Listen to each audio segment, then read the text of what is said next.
video, I'm going to show you how using gels in the studio can add a splash of colour to your backgrounds. AdoramaTV presents Take and Make Great Photography with Gavin Hoey, where you'll learn how to take stunning photos and then polish them in post-production. Hello, I'm Gavin Hoey and you're watching AdoramaTV, brought to you by Adorama, the camera store that has everything for us photographers. And today I'm joined in the studio by Philippa. She's going to be the model for today, and this video is all about coloured gels. So coloured gels, these little pieces of plastic, can be an absolute godsend if you're working in a small studio environment like me and you don't have dozens of different coloured backgrounds at your fingertips. Now you might have noticed in my previous videos I've shot with a dark grey background, and there's a reason for that. It's because I like it. Not only do I like it, but it's also really handy if you want to change the colour by adding gels. So let's see how this is going to work. So at the moment I've just got one key light above Philippa and nothing in the background at all. Let's just take a picture, see how this comes out. Okay, here we go. So with that shot, as you might imagine, what I end up with is a background that's dark. But did you imagine it was going to go that dark, completely black? Well, grey, if you don't light it, is going to go black. However, if I add in a background light, for example this one, and I add in a gel, I've got a red gel in here, that is going to completely change the look of the shot. Let's take a picture and show you. Here we go. Now I promise you that really is the same background, the same grey fabric background as we started with, but this time it's gone that lovely deep red colour. In fact, I can make this background red, I could make it blue, I can make it green, or I could even make it yellow using the supplied kit of gels. And of course there's plenty more gels out there other than the ones that come with the StreakLight in the kit.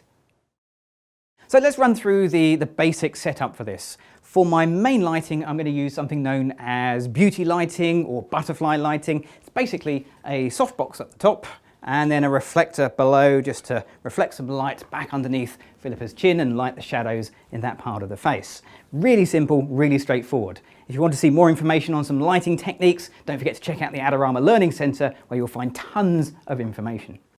My background light is on and I've got a red gel in there at the moment, but I'm going to change it. You don't have to have just one coloured gel, so I'm going to add in a yellow to the red to get orange. So let's see how that works. Let's just take a picture. Here we go. And sure enough, we've got that beautiful strong orange glow behind Philippa. That looks absolutely fantastic. Now we can change the intensity of that orange glow simply by changing the power of the light. And because I'm using the StreakLight system here, I can actually do it on the remote control on top of the camera here. So I can lower the output from the background light by one stop, and we'll take the same shot.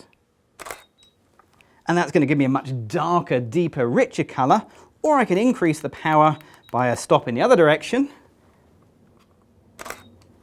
And that's going to give me a much brighter, much more vibrant, rich orange colour in the other direction as well. So you can tweak and change the colours of your background by changing the intensity of the background light. That's why grey works so well. If you try to do this with a white background, you'd end up with pastel colours. So that's the basic idea. What we're going to do now is just do a shoot using these basic principles. Okay, let's get going. Are you ready? Brilliant.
Well, there we go. We got some absolutely fabulous pictures there. Philippa, what a star. And I think they're going to look absolutely wonderful, but I don't know. Let's get them into Photoshop and I'll edit my favourite picture right now. Don't forget to check out Adorama's latest contest and your chance to win amazing prizes.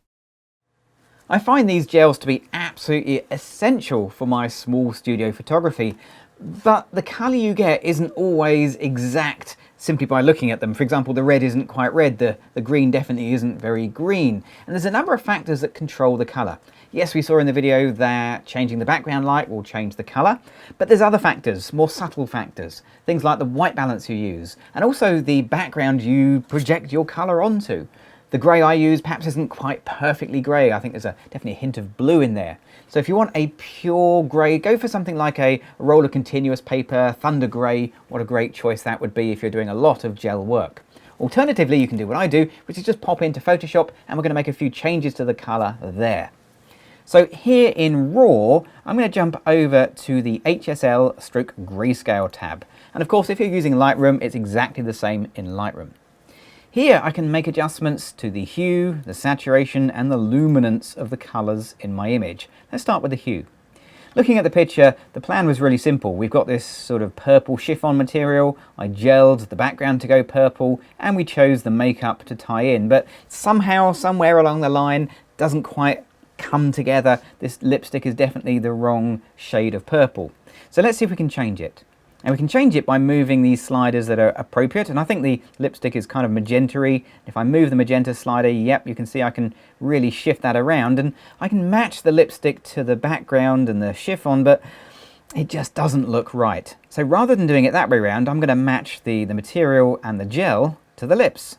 So if I move the purples, yep, there we go. We can just make it a sort of a pinky purple. And maybe we'll just push a little bit more magenta up as well. And now we're getting a little bit closer in colour, and that looks a lot better. But we can do more than that, of course, because we can change the saturation too. So on the saturation, we'll just pull up the purples a little bit, and maybe just pull down the magentas. Now we're getting a much closer match. Finally, we've got the luminance, and I can make my purples brighter, and maybe just pull that down, or pull up, yeah, let's just pull that up a little bit on the magentas. There we go. So now we're getting a look that is much, much closer. I'm not going to worry about absolute accuracy. It is a feeling that I'm looking for rather than an exact copy in colour. And just to show you where we started, that's what came out the camera. And there we go with a little bit of tweaking in Photoshop. That's what actually I had in my mind. Well, if you've enjoyed this video and you want to see more videos from myself and the other amazing presenters here on Adorama TV, you've got to click on the subscribe button. I'm Gavin Hoey. Thanks for watching.